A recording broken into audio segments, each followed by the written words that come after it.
बिस्मिल्लाहिर्रहमानिर्रहीम। आज का हमारा टॉपिक है हेल्थ साइकोलॉजी के। एक साइकोलॉजिस्ट का जो पेशेंट्स या क्लाइंट्स होते हैं उनकी हेल्थ को मेंटेन करने में क्या रोल होता है। तो सबसे पहले हेल्थ की डेफिनेशन आ जाती है। हेल्थ क्या, सिंपल वर्ड्स में अगर हम उर्दू में देखें इसका मीनिंग क्या होता है, सेहत। द टर्म हेल्थ इटसेल्फ यानी कि जो हेल्थ का वर्ड है ना वो डिराइव हुआ है, निकला है इंग्लिश वर्ड में से जिसका नाम है हील। हील का मतलब क्या होता है कि सेहतयाब होना, ठीक है। जैसे अगर आपको कोई बीमारी हुई तो आपने हील आउट हो गए उससे, यानी कि क्योर हो गई, यानी कि सेहतयाब हो गई, ठीक है। लिटरली इसका मीनिंग है बी क्योर्ड, के सेहतयाब हो गए, और to be made sound again, और जिस तरह के आप पहले थे ना बिल्कुल आप वैसे के बन गए हो, फिजिकली तौर पे भी, इमोशनली तौर पे भी, मेंटली तौर पे भी, जिस तरह से भी आप बीमार हुए हो, ठीक है ना। फॉलोइंग अ वॉन्ड और एन इंजरी, इसमें कोई ज़ख्म भी हो सकता है और कोई सीरियस इंजरी भी, कि आपका कोई एक्सीडेंट हुआ है उसकी वजह से आपके ब्रेन में इंजरी आई है, लेग में आई है, ठीक है। तो to be made sound again का मतलब है कि आप दोबारा से रिकवर होकर उसी तरह से चलने फिरने लग गए हो, या फिर अगर आपको कोई भी सीरियस बीमारी है, इलनेस हुई है, तो उससे भी आप लोग जो है ना क्योर हो गए हो। Next, WHO world health organisation ने हेल्थ को किस तरह से डिफाइन किया कि ऐसी स्टेट जिसमें इंसान फिजिकली तौर पर भी, मेंटली तौर पर भी और सोशली तौर पर भी हेल्दी हो, ठीक है, और उसके अंदर किसी भी किस्म की भी कोई बीमारी ना हो। एब्सेंस ऑफ डिजीज़ का मतलब है कि किसी बीमारी का ना होना, और इन्फिर्मिटी या किसी किस्म की कोई कमज़ोरी भी ना हो। ऐसा इंसान जिसमें ना किसी किस्म की कोई बीमारी हो, ना उसकी कोई कमज़ोरी हो, और वो फिज़िकली तौर पे, मेंटली तौर पे, सोशली तौर पे बहुत ज़्यादा हेल्दी हो, this is called health. Health psychology किन चीज़ों पे फोकस करती है। Health psychology focuses on educational, scientific and professional contributions of psychology, यानी कि एजुकेशनली तौर पर, यानी कि किस तरह से हम लोगों को एजुकेट करके बता सकते हैं कि वो किस तरह की डाइट्स या एक्सरसाइजेस वगैरह करें तो वो जो है उनकी हेल्थ अच्छी हो सकती है। साइंटिफिकली तौर पर हेल्थ की क्या इंपॉर्टेंस है हमारी लाइफ में, ठीक है, कि हमें कैसी अच्छी डाइट लेनी चाहिए ताकि हमारी हेल्थ मेंटेन रहे। And professional contributions of psychology, और प्रोफेशनली अगर आपकी हेल्थ अच्छी होगी, आपकी हेल्थ मेंटेन होगी, तो आप लोग सोसाइटी में कितना अच्छा कंट्रीब्यूट कर सकते हैं। To the promotion and maintenance of health, यानी कि हम किस तरह से लोगों को एजुकेट करके प्रोफेशनली तौर पर साइकोलॉजी में कंट्रीब्यूट करके उनकी हेल्थ को मेंटेन करवा सकते हैं और उनकी हेल्थ को और अच्छा बना सकते हैं। इसमें हम लोग उनको बताते हैं कि वो किस तरह से प्रिवेंट कर सकते हैं किन चीज़ों से जिनसे उनको इलनेस होती है, बीमारियों में मुब्तला होते हैं, या फिर उनकी हेल्थ ख़राब होती है, उन चीज़ों से वो किस तरह से उन चीज़ों से को किस तरह से दुत्कार सकते हैं, यानी किस तरह से प्रिवेंट कर सकते हैं, और उनका ट्रीटमेंट किस तरह से कर सकते हैं खुद से। हमने इनको आइडेंटिफाई करके बताना है कि क्या कॉजेज़ हो सकते हैं जिसकी वजह से उनकी हेल्थ जो है वो इलनेस में तब्दील हो सकती है, ठीक है। उनकी हेल्थ डिस्टर्ब होके उनकी जो हेल्थ में हमारी ओवरऑल फंक्शनिंग आ जाती है ना, वो फिज़िकली भी हो सकती है, साइकोलॉजिकली भी और इमोशनली तौर पर भी हो सकती है। तो उससे रिकवर करके किस तरह से बीमारियों से बच सकते हैं, या फिर किसी किस्म का डिसफंक्शन ये होता है कि आपकी मेमोरी में कोई आपकी मेमोरी डिस्टर्ब हो जाए, या फिर आपको किसी किस्म की डिसेबिलिटी आ जाए आपके अंदर, ठीक है। और हेल्थ केयर सिस्टम्स को इम्प्रूव किया जाता है और हेल्थ पॉलिसी इंफॉर्मेशंस बनाई जाती हैं ताकि लोगों को गाइड किया जा सके कि वो किस तरह से अपनी हेल्थ को अच्छा बना सकते हैं। ये टेलर ने दी थी 2006 में। हेल्थ साइकोलॉजी बेसिकली कंसर्न किससे होती है कि अंडरस्टैंड करना है कि कौन से ऐसे साइकोलॉजिकल फैक्टर्स, कौन से ऐसे रवैये हैं, और हमारी कल्चर जिस सोसाइटी में हम रहने में कौन से ऐसे फैक्टर्स हैं जो हमारी फ़िज़िकल हेल्थ में किरदार अदा करते हैं, और अगर हम उन पे नहीं अमल करेंगे तो उससे हमारी जो है हेल्थ डिस्टर्ब होगी, हमारे अंदर इलनेसेस यानी कि बीमारियाँ आएंगी। इलनेस में तीन तरह के हमारे फैक्टर्स आ जाते हैं ना, biological, psychological and social factors. यानी कि अगर इन तीनों में से हमारा कोई भी ऐसा फैक्टर है जो डिस्टर्बिंग आ रहा है तो हमें हमारी जो हेल्थ है वो डिस्टर्ब हो सकती है। सबसे पहले बायोलॉजिकल फैक्टर, यानी कि biologically from parent to offspring, यानी कि माँ से बच्चे में हेरिडिटिकली के तौर पे कोई इलनेस आ गई है, ठीक है। बैक्टीरिया, अगर आपको कोई किसी किस्म का वायरस या बैक्टीरिया आपके अंदर चला गया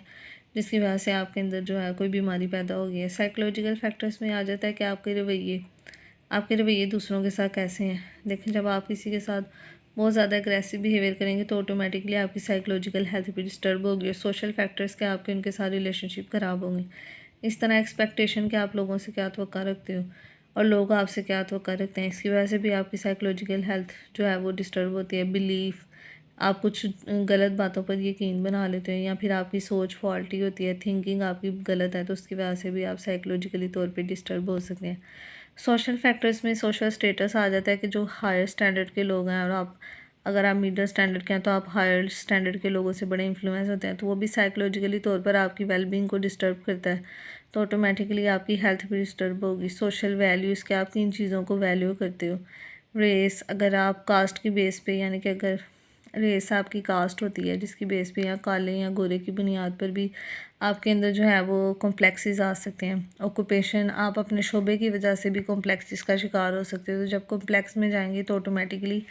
साइकोलॉजिकल हेल्थ आपकी डिस्टर्ब होगी। साइकोलॉजिकल हेल्थ डिस्टर्ब होगी तो ऑटोमेटिकली आपकी फ़िज़िकल हेल्थ पे भी फ़र्क पड़ता है। कल्चर, आप कैसे मुआशरे में रह रहे हो और आपका सोशल ग्रुप कैसा है, जिन लोगों के साथ आप इंटरेक्ट करते हो वो कैसा ग्रुप है, ठीक है। तो ये 3 फैक्टर्स जो हैं, इन तीनों का कॉम्बिनेशन, अगर इन तीनों में से कोई एक भी डिस्टर्ब होता है ना, तो आपकी हेल्थ जो है वो डिस्टर्ब हो सकती है। नेक्स्ट आ जाता है हेल्थ हैबिट्स के। हमारे जो रवैया होता है ना, वो बहुत अहम होता है हमारी हेल्थ के लिए। यानी कि हेल्थ रिलेटेड बिहेवियर्स के, जो इंसान अपनी हेल्थ से रिलेटेड जो अपने रवैये हैं, यानी कि ऐसे हैबिट्स को अपनाते हैं, ऐसी आदत अपनाते हैं जिनसे वो हेल्दी रहें, तो उससे जो होता है ना वो बीमारियों से ज़्यादा बच जाते हैं, ठीक है। लेकिन जो लोग हेल्थी हैबिट्स को नहीं अपनाते, यानी कि वो हेल्थी हैबिट्स को लेकर अपनी ज़िंदगी में नहीं चलते, तो वो बहुत किसी किस्म की बीमारियों का शिकार हो सकते हैं, लाइक क्रोनिक और फैटल डिजीज़, जिसके अंदर हार्ट डिजीज़ आते हैं, कैंसर, एड्स और भी बहुत सी diseases like blood pressure, sugar etcetera. ये भी WHO ने 2009 में एक स्टडी की थी और उसने ये चीज़ जो है ना वो रिसर्च करके साबित की थी कि जो लोग हेल्थी हैबिट्स नहीं अपनाते, जिनका रवैया हेल्दी नहीं होता, जो लोग अपनी डाइट के बारे में या अपनी हेल्थ के बारे में कॉन्शियस नहीं होते, वो ऐसी डिजीज़ का शिकार ज़्यादा होते हैं। नेक्स्ट, हेल्थ साइकोलॉजी को हम 5 broad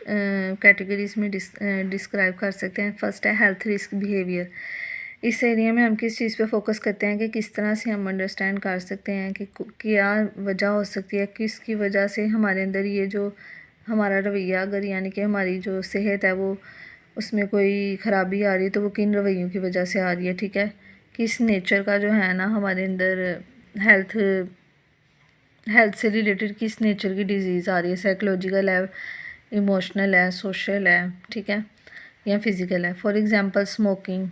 unsafe sexual behaviour,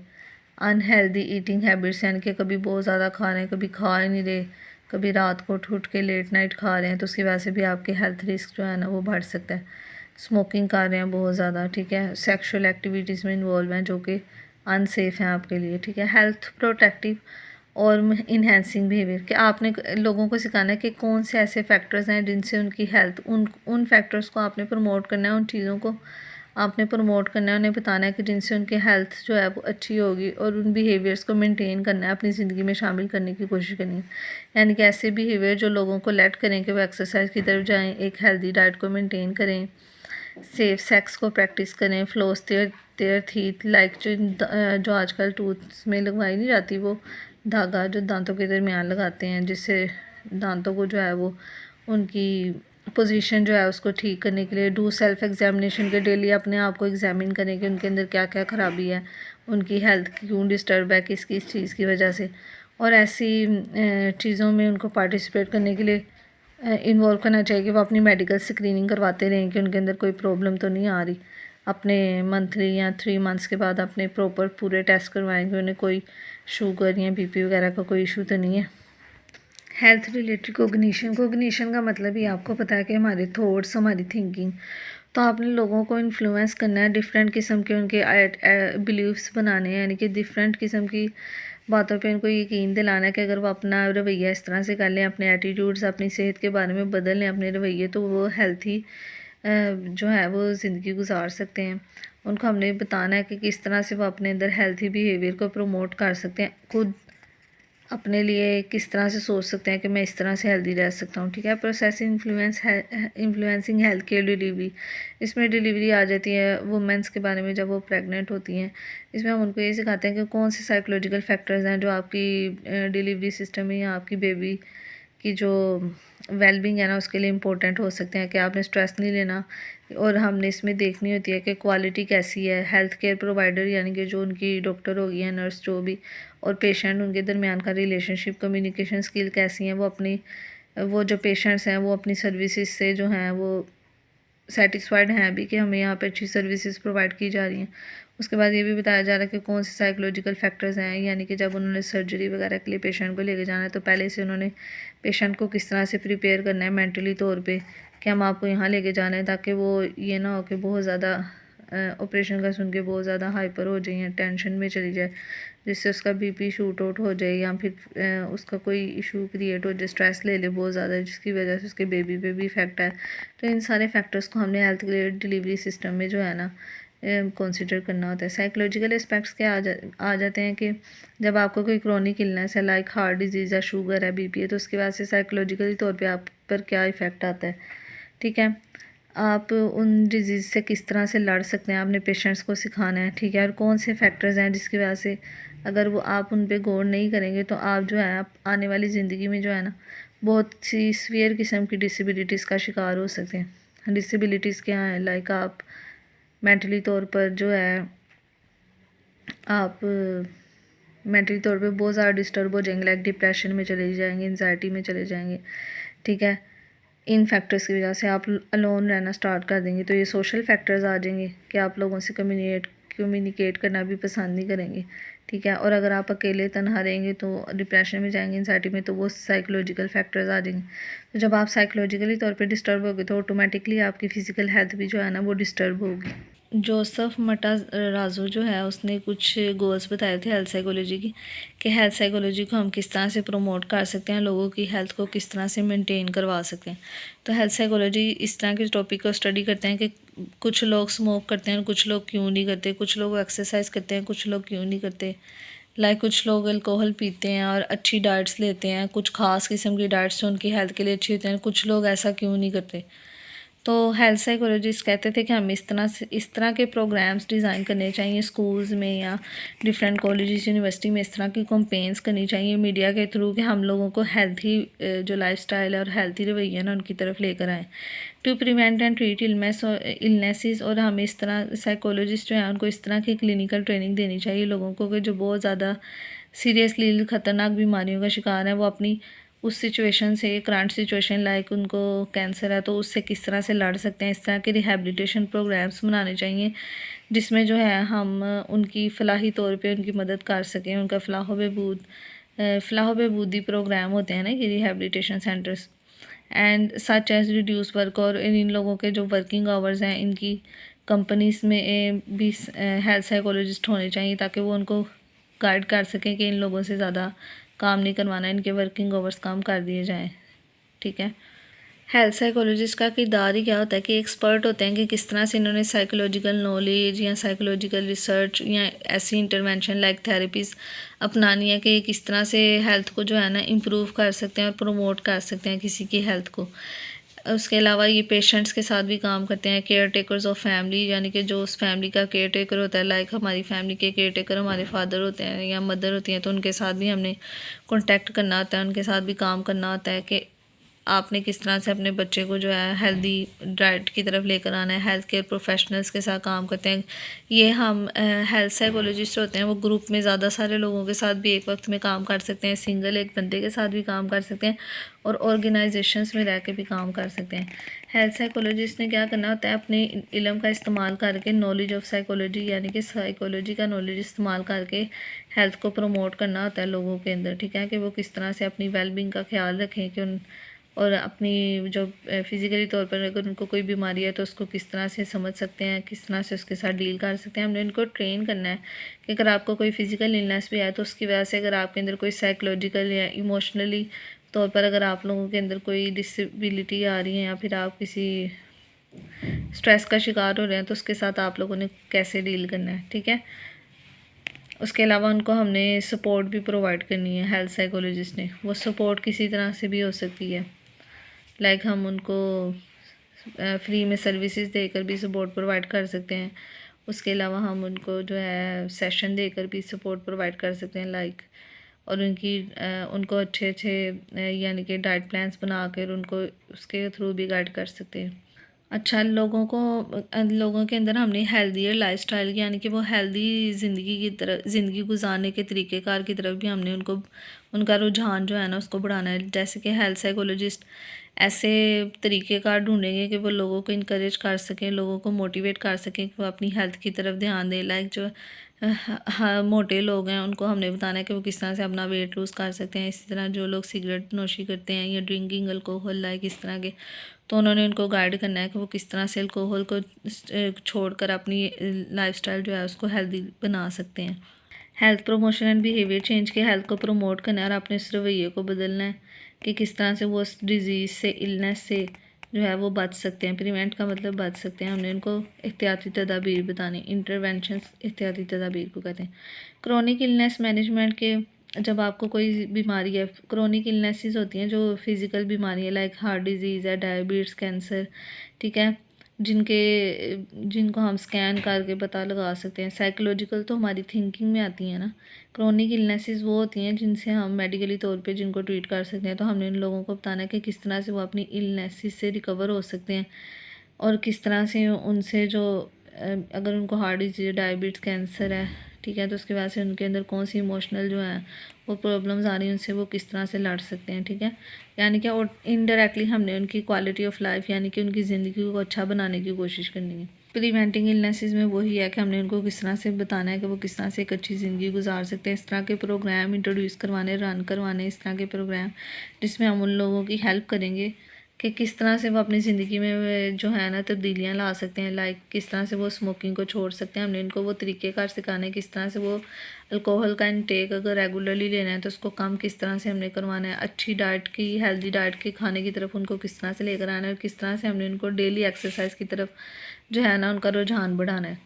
principal health psychologist यानी कि जो हेल्थ साइकोलॉजिस्ट के हेड होते हैं उनका क्या काम होता है कि उन्होंने पूरे हॉस्पिटल्स को या क्लिनिक्स को लीड करना होता है कि और अपने सारे टीम मेंबर्स को एडवाइस देनी होती है कि किस तरह से आप लोगों ने ना पूरे ओवरऑल जो स्टाफ है या पूरा ओवरऑल जो हमारा ऑर्गेनाइजेशन है हॉस्पिटल है उसमें लोगों को किस तरह से सर्विसेज प्रोवाइड करनी है या उनको गाइड करना है या ट्रेन करना है कि उन्होंने किस तरह से लोगों के साथ डील करना है और उनकी हेल्थ को अच्छा बनाना है। इसी तरह हेल्थ साइकोलॉजिस्ट होते हैं वो ट्रेनिंग प्रोग्राम भी करवाते हैं। जो फ्रेशली ग्रेजुएट्स होते हैं उनको हम सिखाते हैं कि किस तरह से उन्होंने पेशेंट्स को असेस करना है, किस तरह से साइकोलॉजिकल इंटरवेंशंस जो हैं उनको सिखाना है। डिलीवर का मतलब कि उनको पे लेक्चर देने हैं और उनको सिखाना है कि किस तरह से साइकोलॉजिकली तौर पर जो इंटरवेंशंस होती हैं थेरेपिस्ट देकर, असेसमेंट टेक्निक्स लगा कर उनको असेस करके उसके बाद थेरेपिस्ट दे के हम किस तरह से उसके बिहेवियर को अच्छा करके, ठीक है, उसको हेल्दी बिहेवियर की तरफ लेके जा सकते हैं, ठीक है। और उसके अलावा प्रोजेक्ट्स को भी सुपरवाइज़ करना होता है ट्रेनिंग में हम उनको ये सिखाते हैं कि डाइट टैक्टिक्स के किस तरह से आपने उनको बताना है, आपने पेशेंट्स को डील करना है और गाइड करना है कि डाइट का हमारी ज़िंदगी में कितना अहम किरदार होता है, ठीक है। डेवलप करने हैं इस तरह के